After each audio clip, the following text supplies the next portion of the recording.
So আসসালামু আলাইকুম বন্ধুরা, সবাই কেমন আছো? তো আজকে আমি আপনাদেরকে ছোট্ট একটা ব্লগে দেখাবো আপনাদেরকে কুতুব মিনার। আমার পিছনে দেখতে পাচ্ছ কুতুব মিনারের টাওয়ারটা। এই যে দেখতে পাচ্ছ কত সুন্দর, একদম খুব সুন্দর একটা ভিউজ দেখা যাচ্ছে। এই পাহাড়ের চারিদিকে এগুলোর দেওয়াল, আর এখানে দেখতে পাচ্ছ চারিদিকে আপনারা দেখতে পাবেন। আমি সব থেকে উপরে আছি, কিন্তু এই যে নিচে দেখো একটা পার্ক আছে।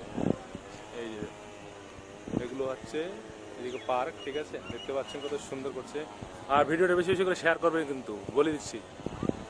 এর আগে আমি একটা প্রথম ভিডিও দিয়েছিলাম, তোমরা কিন্তু শেয়ার করোনি, লাইক কমেন্ট কিছু করোনি, বা দেখে দেখে ছেড়ে দিচ্ছ। ওইভাবে হবে তো, কাম চলবে? দেখতে পাচ্ছ। তারপর আপনাদেরকে আমি মিনারটা বেশি করে একটু জুম করে দেখাচ্ছি, দেখতে পাচ্ছেন এই যে। আর তারপরে একটা জিনিস আবার দেখাচ্ছি বন্ধুরা, এই যে সামনে উপরে দেখতে পাচ্ছ একটা প্লেন যাচ্ছে, ঠিক আছে? ভিডিওটা বেশি করে শেয়ার করবেন বন্ধুরা। আজকে জানা বাকি দেখা হবে আবার অন্য একটা ভিডিওতে। আসসালামু আলাইকুম।